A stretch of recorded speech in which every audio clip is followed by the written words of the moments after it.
Construire un film comme ça, c'est pas une situation abstraite que je choisis au hasard en fait. C'est vrai que sur le point de départ, ce qui a déclenché pour moi les choses, c'est peut-être le paysage en fait, parce que c'est un paysage qui pour moi est assez exotique et c'est le paysage qu'aime l'homme que j'aime. Et donc voilà, c'est à partir de ce paysage que j'ai voulu construire une histoire. Et l'histoire des deux couples, c'est effectivement comment renvoyer un couple à l'autre, qui est le couple principal. C'est une discussion qu'on a eue avec Noémie au début. Est-ce que c'est le couple qui se sépare ou le couple qui commente, qui réfléchit, qui a peur? Je ne sais pas. Et c'est ce glissement du point de vue d'un couple à l'autre qui m'a intéressée pour cette histoire. Enfin, c'est à partir de là que j'ai commencé à raconter l'histoire. Ils s'étaient connus au début des années 80. Ils n'avaient pas 20 ans. Ils rêvaient tous les quatre de campagne, de vie simple dans la nature, de feux de bois. Ils avaient fini par trouver ces deux maisons qui se faisaient face au bord de la mer. Je lance les macros. Elles étaient une promesse de bonheur. Moi, je trouve que dans le cinéma, souvent, ce qui est intéressant, c'est ce qu'on ne montre pas. Donc, l'idée d'écrire une histoire où il y a une partie de ce qui se passe qui nous échappe totalement, c'est une idée qui me séduit profondément, qui fait partie de ce que j'aime dans le cinéma. Donc là, l'idée que toute la partie ville va nous échapper, qu'on ne la connaîtra pas, qu'on ne connaîtra pas tous les personnages, pour moi, c'est moteur pour écrire l'histoire. Et parce que je suis aussi spectatrice du film que je fais, j'ai envie d'être surprise par ce qui arrive. Donc j'ai envie de saisir toute la continuité de l'histoire. Quand vous dites que vous aimez ce qu'on ne montre pas, vous aimez aussi ce qu'on ne dit pas? C'est beaucoup de non-dit, de silence. Ouais, ça fait partie de ne pas montrer, ne pas dire, ce qui est dit exactement, qu'est-ce qui compte, est-ce que ce qui est dit et ce qui est montré ou ce qui est caché, c'est des questions vraiment intéressantes. Alors, il y a une chose qu'on ne voit pas mais dont on ne peut pas soupçonner qu'elle ait été dite dans notre dos, c'est les retrouvailles. Alors même s'il ne faut pas forcément en parler quand on écrira sur le film, ça serait dommage de dévoiler la fin. Mais néanmoins, c'est quand même intéressant, comme c'est aussi le sujet du film, ce sont les amis qui ne se parlent pas, qui ne disent rien. Si, mais je pense qu'ils se parlent, mais qu'ils sont dans une phase de leur histoire où ils se parlent moins par la force des choses, parce que justement la situation fait qu'ils ne peuvent plus se parler, qu'ils sont coincés, qu'ils ont envie d'en savoir le moins possible pour ne pas avoir à se déterminer. Donc justement cette situation-là fait qu'à un moment donné la parole devient compliquée, qu'on ne se dit plus les choses essentielles et qu'ils sont aussi spectateurs que nous des retrouvailles de la fin. Oui. Mais c'est un discours, enfin, j'ai l'impression que c'est un discours un petit peu pessimiste quand même sur les relations humaines. On a l'impression que c'est assez artificiel et que ça tient qu'à un film. C'est un discours pessimiste. Je ne sais pas si c'est un discours pessimiste. Un film, c'est pas le résumé de ce qu'on pense sur la vie. C'est une histoire. Donc on part d'une histoire et après, je raconte pas tout ce que je pense de l'amour dans ce film ou tout ce que je pense des relations humaines. C'est cette histoire-là. Et cette histoire-là, elle est dure, mais elle n'est pas que dure, elle est plein de choses à la fois. Je sais pas comment je vais arriver à dormir maintenant. Et vous attachez beaucoup aux détails aussi dans ce film, dans la relation amoureuse, dans son quotidien et dans les petites choses qui font qu'un couple est encore un couple au bout de 30 ans. La trivialité de la vie. On ne voit pas forcément toujours au cinéma, ce côté où finalement une histoire est là et elle n'est pas dite, mais elle est vécue. Le fait qu'on ne montre pas une partie de l'histoire et qu'on se concentre sur des moments précis fait que dans ces moments précis, tous les détails vont compter. Même les détails qu'on ne montre pas au cinéma forcément. C'est-à-dire, effectivement, quand Noémie se lime les ongles à la fin, peut-être que c'est très trivial. Alors, est-ce qu'il faut le montrer? Est-ce que cette position-là est forcément une position cinématographique? Je ne sais pas. En tout cas, moi, elle m'intéresse parce qu'elle n'est pas ordinaire. Elle est ni bien ni mal. Elle est un peu triviale. Oui, c'est ça. Alors, ce qui est moins trivial, mais qui est la catégorie sociale des personnages, on la sent sans qu'elle soit dite, sauf au moment où on est dans la même école. Oui. Mais les situations, enfin les métiers ne sont pas donnés. Non, puisque le week-end on ne travaille pas, donc Donc du coup, ça me semblait logique que ça n'arrive pas sur le tapis constamment, Bien sûr, mais qu'il y ait une cohérence sociale quand même qui soit entière. Mais est-ce que c'est pas une nécessité finalement aujourd'hui dans un film réaliste français, ou pas français d'ailleurs, d'incarner un personnage en le situant avec son métier par exemple, ou est-ce que ça vous a posé aucun problème de justement ne pas avoir à donner sa fiche sociale, parce qu'après tout, c'est pas... Mais je la donne, mais pas au moment où on l'attend peut-être. Mais je crois qu'elle est présente dans le film. En tout cas, moi, je me suis posé la question de savoir qui étaient ces gens. Et musiciens. Oui. Donc, Ne serait-ce que dans les costumes. Ouais. Dans la façon dont ils sont. Même, enfin, on dit ce qu'elles font. Oui, elle, évidemment. Mais- Non, c'est plutôt lui. il n'y a que Ulrich. Voilà, Ulrich, dont on ne sait pas ce qu'il fait. Et c'est le plus intriguant, puisqu'il est allemand, a priori, même s'il vit là depuis longtemps. Dans C'est les pas un reproche, costumes, hein, dans les c'est une décors. question. Je trouve Oui. ça très bien. Ça devrait. Enfin, Mais un le costume, elle, elle- les dessins, avocat, ou... non, mais il dit un peu du niveau de vie. Oui, de toute façon, ils en parlent, puisqu'ils ont plus un mot à la fin. Et que... Mais je voulais pas en passer par les passages obligatoires du film où on dit ce que sont les personnages, après on est dans ce qu'on voit et dans rien d'autre. Mais déjà ce qu'on voit c'est beaucoup, ça donne un effet de loupe grossissante. Le fait qu'on se concentre sur des moments et qu'on refuse de dire autre chose que ces moments-là, évidemment, on voit autre chose que d'habitude. On ne voit pas la continuité de l'histoire, on voit pas ce que font les personnages en dehors. Ulrich, effectivement, on aurait pu dire ce qu'il faisait. D'ailleurs, à un moment donné, moi, je pensais qu'on le dirait dans le film, mais finalement, on ne le dit pas. Donc, pour moi, c'était un traducteur freelance. Je me suis inspirée de quelqu'un que je connaissais. Donc, ça me semblait logique. Un Allemand en France, il fait des traductions. Il doit avoir 3 ou 4 langues à sa disposition. Pour moi, ça ne me posait pas de problème. Après, c'est plutôt est-ce qu'il est habillé comme il sera habillé, et là pour ça je leur voulais conversation pour le coup qui est... c'est plutôt mais c'est le sujet du film aussi, leur conversation qui n'est pas des conversations d'intello ou d'artistes, parce que finalement bon, on n'est pas chez Romer non plus, hein. Non.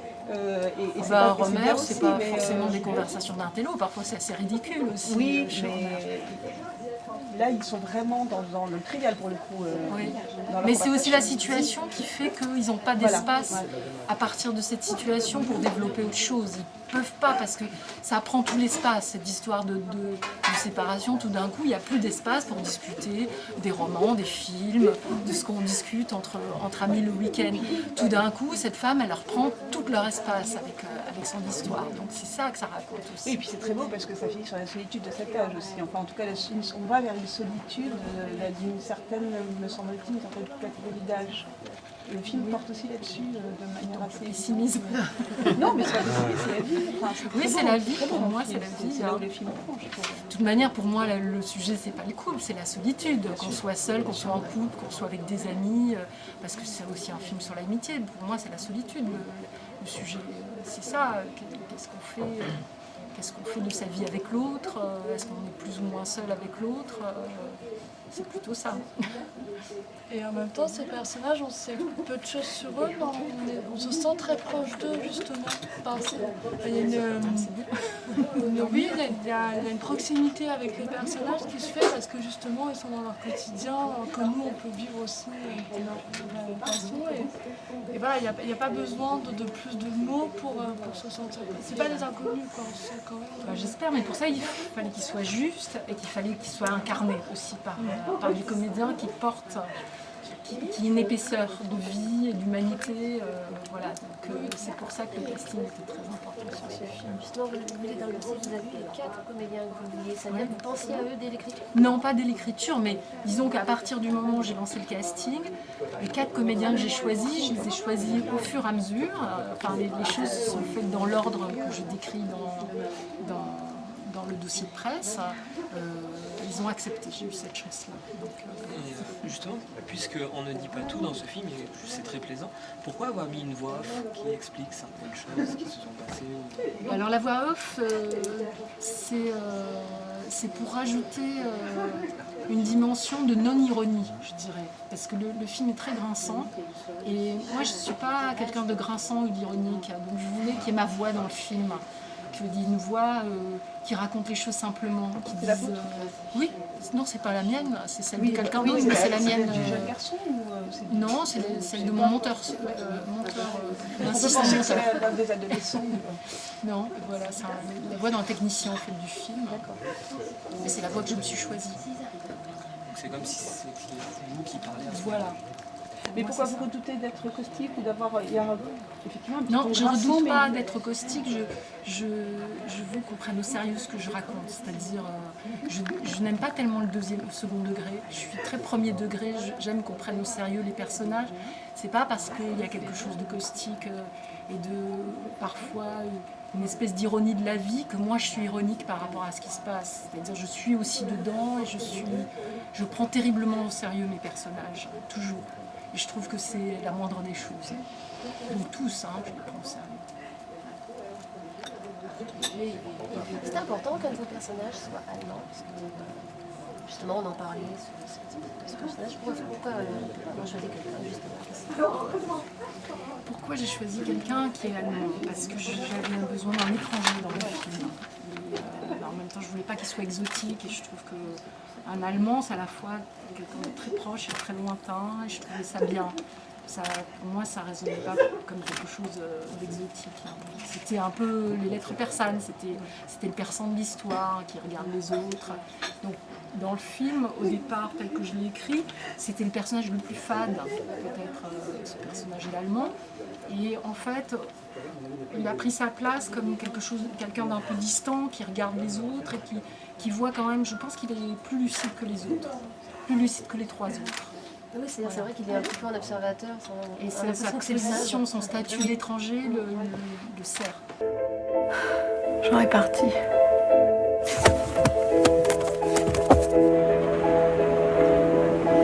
Un ou 2 kilos, t'as 10 ans de plus sans t'en apercevoir. Et là, tu te fais plaquer par ton mec. Je me souviens que la première fois que j'ai lu le scénario, je me suis dit ça ressemble à un auteur de théâtre que j'adore qui s'appelle Harold Pinter. Et j'aimais beaucoup ça, qui est comme ça, des toutes petites phrases qui ont l'air de rien, mais qui reviennent, et dans la façon dont elles reviennent, ça peut dire tout un monde. Je sais pas, il y a par exemple Ulrich, souvent dans le film, il dit ça alors.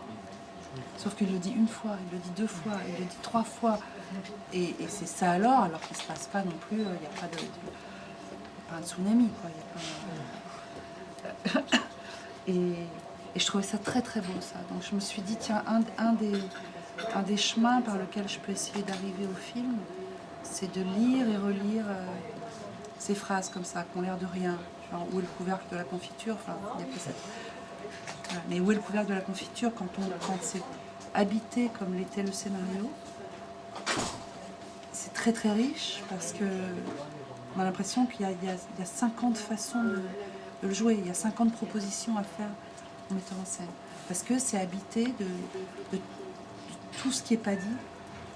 Et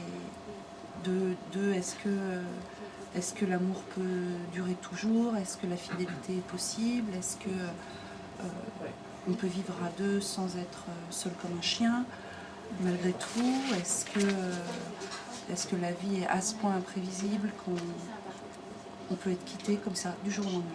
On s'y attendait pas et ça arrive. On est quitté.